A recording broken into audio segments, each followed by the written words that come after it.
Good morning and welcome to the Franchise Minute. I am Anna Wilds, the franchise economist, and I am so excited to have a longtime colleague join us today, Michael Mudd with Brand One representing RestaPros. Michael, welcome. Thank you for being here.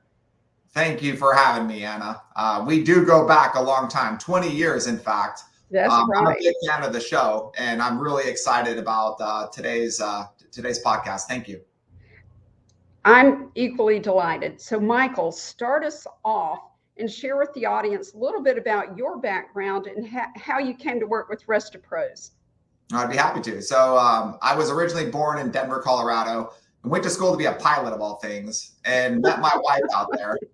I got into franchising through my wife's influence. So she was a franchise executive.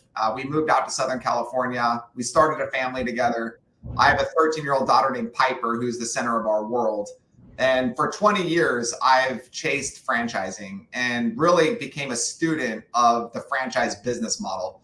I spent 20 years working with brands like Relax the Back, Menchie's Frozen Yogurt, and dozens more.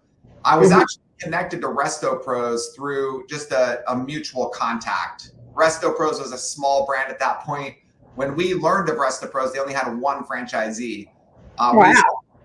We were blown away with the company. From the unit level economics was really the biggest aha for us. And then we started to understand their plan, their objectives, and we leaned in. I've been with RestaPros now for about 3 years. And today we have 82 franchisees operating in 235 territories. We took the original concept proven from Charlotte, North Carolina, and then we reproduced that success now 82 times. So it's a nice model that folks can really do the due diligence, learn about it, do proper research, vet it, make sure it's the right fit for them. But it's a proven model that they can leverage that'll help them mitigate the risk a little bit as they enter into a new business for themselves. You know, Michael, when someone tells me, Anna, all I care about are the numbers, I get way more information from the person other than they're money motivated. But when I hear that, ding, ding, ding, ding, ding, Restoration Franchises comes immediately to my mind because it can be so very lucrative. So, Michael, share with the audience what RestaPros does and what makes it so unique. Okay, good question. RestaPros is in the mitigation business. And I guess to define that, anytime a property, and they could be residential properties or commercial, so apartment complexes, office locations, restaurants, but as these properties get damaged by water, fire, smoke, or mold, RestaPros comes in and gets that property safe, dry, and livable. So we were mitigating damage from these events. We do not do the reconstruction. We like the KISS principle of business. So we like to keep it simple, silly, and we really focus on something that's pretty simple. It's really light mitigation or light demo work that we're doing to remove what's wet. And what the beauty of this business really is the use of equipment that's unmanned. And we use clamshell blower fans, we use dehumidifiers, and we use air scrubbers. That equipment's going to sit in the structure for about 3 to 5 days, drying it out. And there's no labor attached to that equipment. So it's really a labor light business model that uses mostly the equipment to drive the revenue. And the equipment doesn't talk back to you. The equipment doesn't call in sick. So you talked about profit margins. So the profit margins are the way they are. It's a very profitable business as a result of the lack. It doesn't have heavy labor burden. And it's using most of the equipment, which really equals a very profitable business. Now, as some people that really like to do good work in their community, this one's beautiful for that too, because you during an event like this, you're the hero for these property owners. Like they're sitting in water, and you get to come in, save their day, and make a ton of money while you're doing it. So I'm fascinated with the business. I'm a big fan of RestaPros. Well, this does fit in the category of make a difference and make a dollar. I mean, you really are helping people in very stressful situations. And as you said, be the hero. So that's wonderful. Now, Michael, what I'd love to do is have you focus on the role of the owner. So many people come to franchising with misconceptions and preconceived notions, and a big one that I encounter as a franchise consultant is, what the role of the owner is. People think, like with a maid franchise, that the owner pushes a vacuum and cleans kitchens, and that's not the case. So what does the owner do with a RestoPro? Okay, well, that question is loaded a little bit. So, Yeah, it is. because we have 82 franchisees, and these owners have different backgrounds and different experiences, and frankly, different skill sets. So, one of the beautiful things about RestoPro's franchise program, not really the business model, but how we support the franchisee, is we take the time to get to know them. And in the process, there is a lot of vetting. There's conversations with the brand president. They go to a personal meeting and spend quality time with the ownership group. And what RestoPros wants to understand is that individual skill set and their experience. And then what they can do is help them build a team around them to make them successful. Everybody has strengths and they have weaknesses. So what RestoPros does is accentuate their strength and really build around their weaknesses. And we can make recommendations on team members and the infrastructure to support the operation. Now, I'm going to explain this a little bit more. When you look at our 82 franchise owners, 40% of them operate the business in what they really call an executive model. So 60% are what they call owner operated. So an executive model would be somebody who has another business, or they have full-time jobs. There is something else. They raise a family full-time and they're doing this on the side. There's a lot of that going on. So what with that person, RestoPros will help them build really a business development manager who's managing the operation and is really the front of the business. They're customer facing and really going and building the business to the community. And then they will also bring in technicians that person is managing. So that role is really manage the manager in those cases. Now, owner operated, if a franchise owner felt like their time was more valuable here than with other things, they can really focus on one of two core things going on. They could either be their business development manager.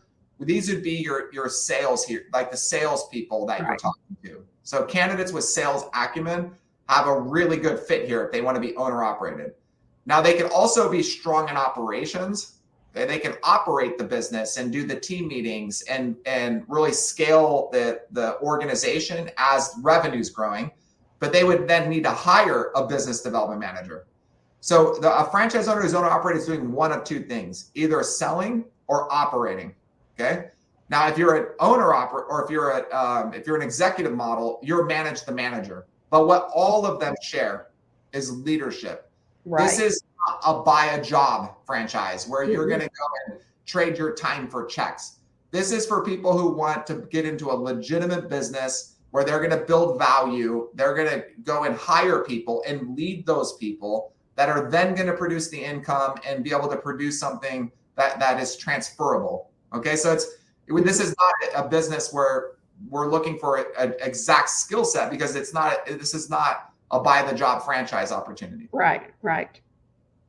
It's about building a sellable asset when the owner is ready to exit, wouldn't you say, Michael?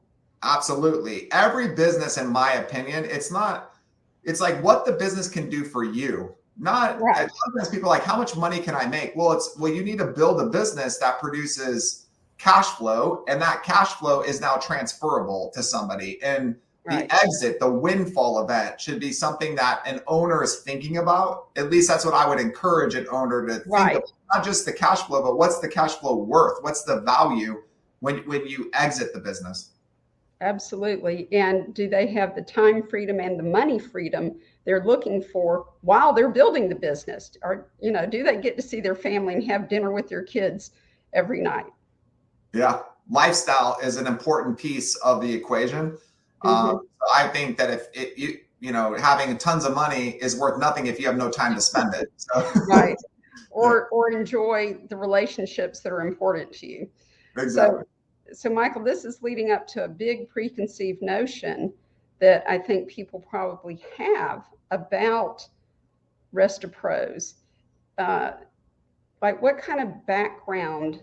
You've already shared that it really pretty much doesn't matter. I mean, if you're operationally oriented, management oriented, have leadership skills, have sales skills, I mean, there's going to be a fit for you with Restapros. Is that right?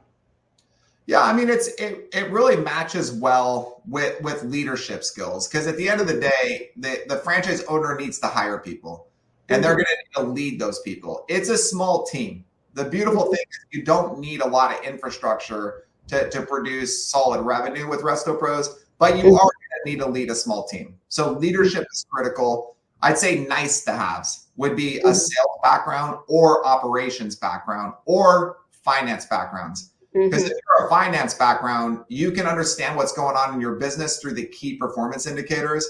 And one thing you're going to learn as you discover Restapros is they're big on KPIs.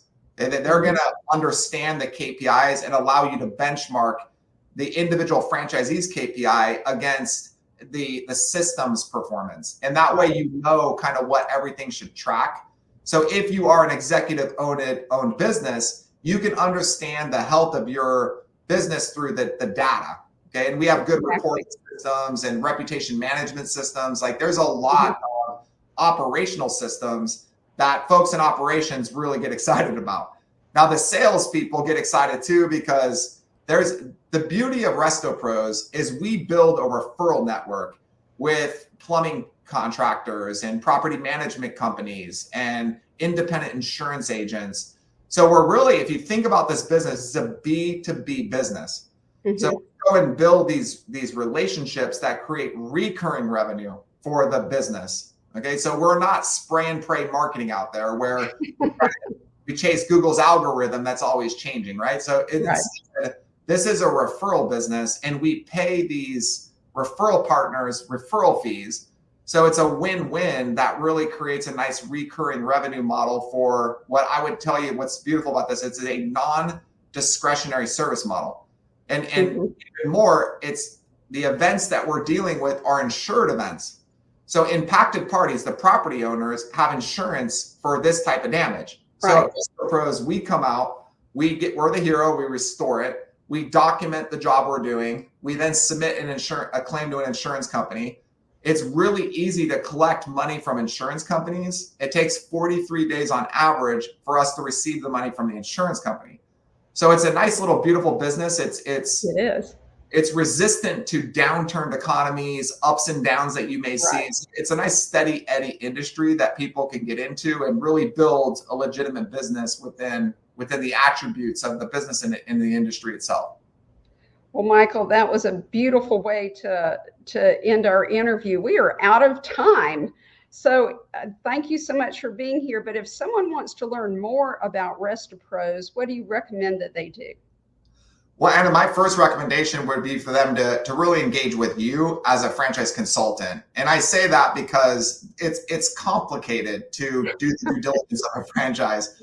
So it's nice to have somebody like you that's consulting and advising them along the way. I also think that people exploring franchising should never just look at one brand. They should be able to compare it, because you won't know that you're the prom king if you're the only kid in school. So what Anna can do for the audience here, guys, is one, she's well respected. I've been working with Anna for 20 years. She can help you guys really understand how to do proper due diligence in franchising. She would absolutely put you in contact with Restapros if it's the right fit for you, but she wants to get to know you, your objectives, and make sure you're looking at the right options. So next step, I would say, is go back to you, Anna. You can consult and advise, and hopefully they'll find their way to Restapros if they're the right fit. Okay, well, thank you so much for that, Michael. And thank you so much for being here. Audience, this is Michael Mudd. That's right, Mudd, M-U-D-D, Michael Mudd, with Brand One representing Restapros. Thank you, Michael. Such a pleasure. And audience, did you want to say something? No, I'm just saying thank you for having me, Anna. I appreciate you. Absolutely. You're one of my favorites. Okay, and audience, thank you for being here, and be sure to come back next week. We're going to have a guest in the very hot category in franchising of pet services. So come back next week. I'm Ann Wilds, the franchise economist. See you next Wednesday at 11:30.